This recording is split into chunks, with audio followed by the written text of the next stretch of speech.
ने, farmer inspector general of police हैं, director general intelligence bureau हैं। डॉक्टर साहब, सर साहब, thank you very much, very grateful for your time. Sir, starting from GIT जो Uzair Bloch की है, sir आपका क्या व्यू पॉइंट है इसके ऊपर जी? ये GIT के अंदर जो कुछ मदारे जो मैंने अपने इंट्रो में भी बयान किए जी, how do you oversee it? इसके बाद मैं जरा स्टेप बाय स्टेप जी इस पर चलता हूं। जी मंसूर, वो GIT तो एक तरफ है, उसने 164 की स्टेटमेंट भी उसकी रिकॉर्ड हुई है जी। तो उसको तो अब मतलब है जो लॉ की रिक्वायरमेंट्स हैं वो पूरी हुई हैं, और कोर्ट उसको उस स्टेटमेंट को जो कोई अबाउट 10 पेजेस हैं जो स्टेटमेंट है अंडर 164 जी जी, तो that is admissible in evidence. अच्छा सर, मैं थोड़ा सा let's start from the GIT, बिल्कुल 164 का जो बयान है उस पर भी आते हैं। सर, एक बहुत बड़ा सवाल जो मेरे ख्याल में अब इस सवाल का जवाब हम सबको पता होना चाहिए। सर, 198 लोग मारे गए जो इसने कन्फेस किया अपनी स्टेटमेंट के अंदर, जी मैंने मारे। उसके बाद उसने ये भी बताया कि जी 120 के करीब मैंने किडनैप किए, और जिस तरह वो मुझे अभी भी याद है जब कराची की ये सारी सूरत हाल थी, वहाँ पर डबल कैबिन डालों के अंदर लेकर जाया था, फिर उनको सर तन से जुदा करके उनके साथ फुटबॉल खेला जाता था। सर, क्या मेरा सिर्फ सवाल पॉलिटिकल एस्पेक्ट पे मैं दोबारा आऊँगा, लेकिन मुझे बताइएगा कि जो वहाँ पर लॉ इन्फोर्समेंट एजेंसीज थी, स्पेसिफिकली हमारी जो पुलिस थी वहाँ पर, जो उस वक्त के सरबराह थे एंड ऑल दैट, ये सब कुछ कैसे होता जा रहा था और कोई चेक एंड बैलेंस नहीं था जी इस पर? Well, it is a very sad and unfortunate, reflection on the working of the law enforcement system. और जो मैं बात अक्सर करता रहता हूँ कि अगर आपकी लॉ इन्फोर्समेंट पोलिटिसाइज्ड होगी और साथ उसके जो पॉलिटिक्स है वो क्रिमिनलाइज्ड होगी, तो ये दोनों की जो है ना कॉम्बिनेशन, ये बड़ी फिर डेडली कॉम्बिनेशन है। और यही ये केस जो है वो इसको डिपिक्ट करने के लिए मेरा ख्याल में दो वेरी अनफॉर्चुनेट बट इसी तरह आपको याद होगा अल कपून का किस्सा कि उसने जिस दिन डिसाइड किया अपने अपोनेंट्स को एलिमिनेट करने के लिए, तो इसके बंदे गए थे पुलिस यूनिफॉर्म में। तो इधर भी आप देखें पुलिस की गाड़ियां इस्तेमाल हुई और लोगों को उसमें किडनैप किया गया और फिर उनको मारा गया। और ये तो ये इन अ सिविलाइज्ड सोसाइटी तो इट इज टोटली अनथिंकेबल ये इस तरह की चीज हो सकती है। अच्छा sir, that is why we keep saying again and again कि this system can not deliver, it will cause more social disorder or it needs to be fundamentally reformed.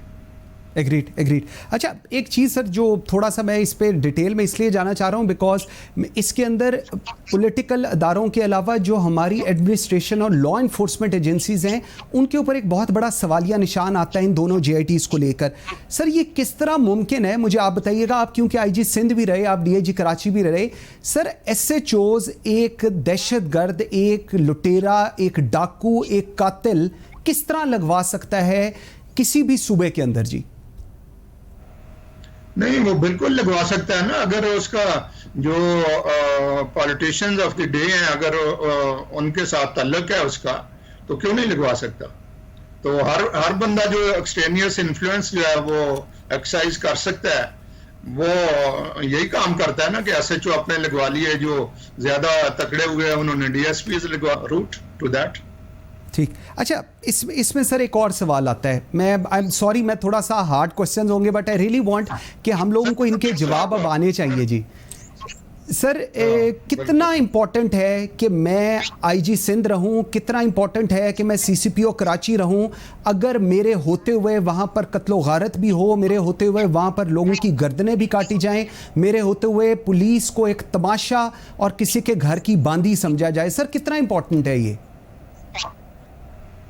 यही तो क्राइसिस है और यही चैलेंज है जिसको हमने ख़त्म करना है। और इसीलिए हम बार बार कहते हैं कि भाई अगर आप आदमी एक दफ़ा सही थ्रू प्रॉपर सिलेक्शन प्रोसेस लगाएंगे और उसकी टेन्योर जो है वो फिक्स होगी और उसके बीच में अगर उसको रिमूव करना होगा तो you will have to give very very specific reasons जो कि जस्टिसेबल हों रीजंस, तो वो आदमी जो लगेगा वो अपने आप को सिक्योर महसूस करेगा, रादर दैन के वो सुबह उठे तो वो पढ़ ले अपनी ट्रांसफर की खबर, इसलिए कि रात को उसने किसी का हुक्म नहीं माना था तो सुबह तक फर्क हो गया।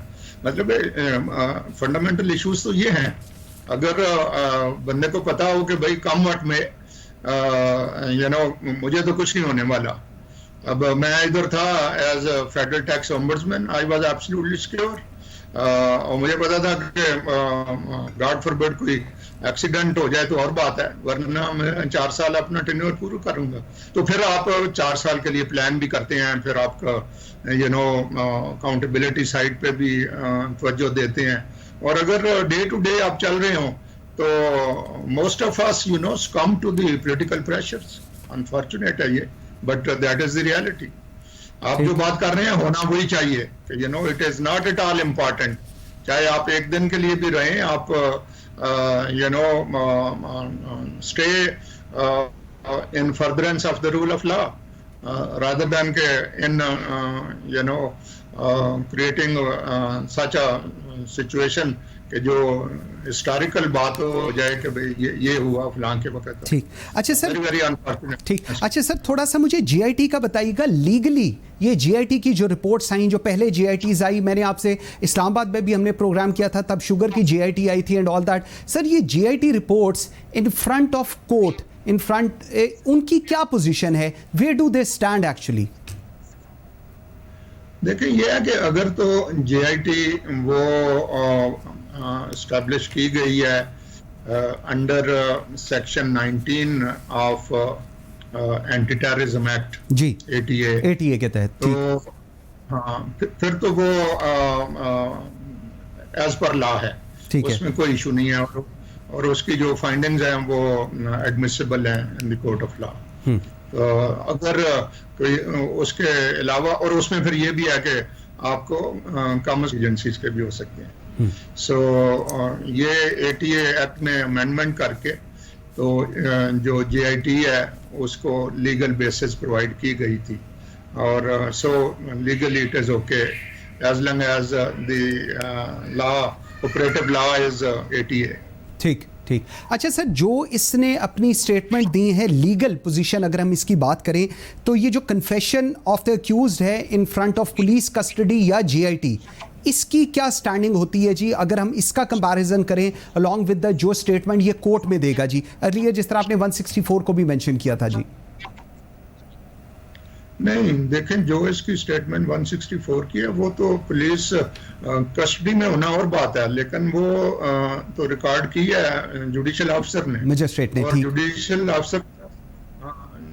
ऑफिसर जो है वो पहले आपको वार्न करता है कि भाई you are not obliged to say anything, but if you do it will be used against you, rather it may be used against you in the court of law. तो अगर वो देखता है कि ये किसी किस्म के प्रेशर में है या कोई और इसको प्रॉब्लम है, तो वो उसको स्टेटमेंट रिकॉर्ड नहीं होती, वो उसको भेज देता है other than police custody, judicial custody में, कि यहाँ इसको 1 दिन बाद ले आए, 2 दिन बाद ले आए, और फिर इसकी स्टेटमेंट रिकॉर्ड होगी।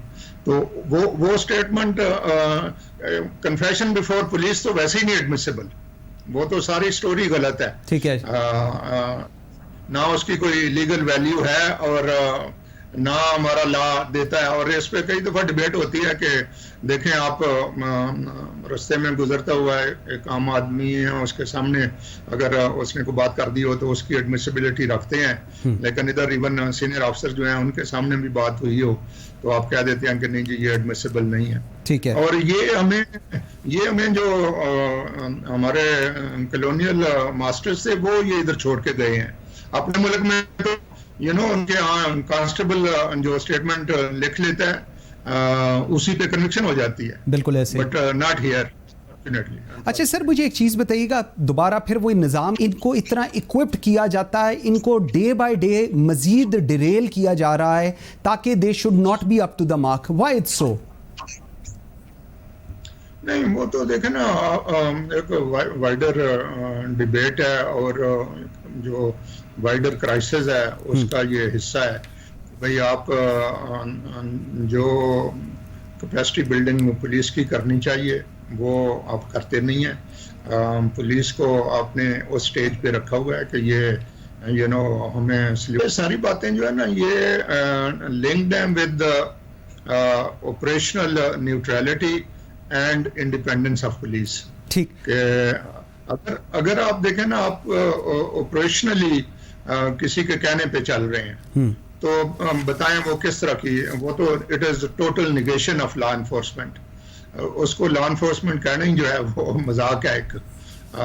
लॉ एनफोर्समेंट तो ये है कि आप उनके ऊपर बड़े से बड़ा जो पावरफुल आदमी है, चाहे वो पॉलिटिकली पावरफुल है, चाहे एडमिनिस्ट्रेटिवली पावरफुल है, चाहे उसके पास पैसे बहुत ज्यादा हैं, चाहे उसके कनेक्शंस ऐसे हैं, आप उसको नो कहने की पोजीशन में हो कि no, as long as far as my work is concerned, I will go as ठीक, per law। ठीक। तो इसीलिए फिर साथ आपको ये भी है कि भाई ये जो हैं फोरेंसिक्स के टेस्ट वगैरह जिधर से होने हैं उनको भी इंडिपेंडेंट रखें फुल्ली। हमारे यहाँ तो वो भी नहीं है। अच्छा, ठीक। आपको पता है कि कोई लैब जो है वो हम होम डिपार्टमेंट के नीचे रख लेते हैं, कोई किसी के नीचे रख लेते हैं, उधर से रिजल्ट भी मैनिपुलेट होते रहते हैं। ठीक। अच्छा, एक और चीज़ सर, इस पूरी जीआईटीज में क्योंकि कहा गया है कि बल्दिया फैक्ट्री की जो जीआईटी है इसको नॉन प्रोफेशनल मैनर में हैंडल किया गया राइट फ्रॉम डे वन, और इसको दहशतगर्दी को एक हादसे में तब्दील करने की पूरी कोशिश की गई। इस सारे सिनेरियो के अंदर आप पुलिस का स्पेसिफिकली क्या रोल देख रही हैं इसमें? नहीं, देखें जो इनिशियल इन्वेस्टिगेशन की गई उसमें तो एज पर द जेआईटी, जिसको के अच्छे वेल रिप्यूटेड अफसर ने हेड किया था जी, जेआईटी तो 2-2.5 साल बाद बनी, आपको बताइए। तो ओरिजिनल जो इन्वेस्टिगेशन थी वो तो ये थी कि जी ये जो फैक्ट्री वाले हैं ये सारी इनकी गलती है और इन्होंने जो है वो खिड़कियां दरवाजे बंद किए हुए थे और यहाँ कोई शॉर्ट सर्किट से ये आग लगी। और ये तो मकसद ये है कि वो जो इन्वेस्टिगेशन थी वो that was on the side of the accused. Okay जी, उनको बचाना कैसे है, और जो ओनर्स हैं जिन्होंने 20 करोड़ देने से इनकार किया उनको फंसाना कैसे है। बिल्कुल ठीक है, बिल्कुल ठीक।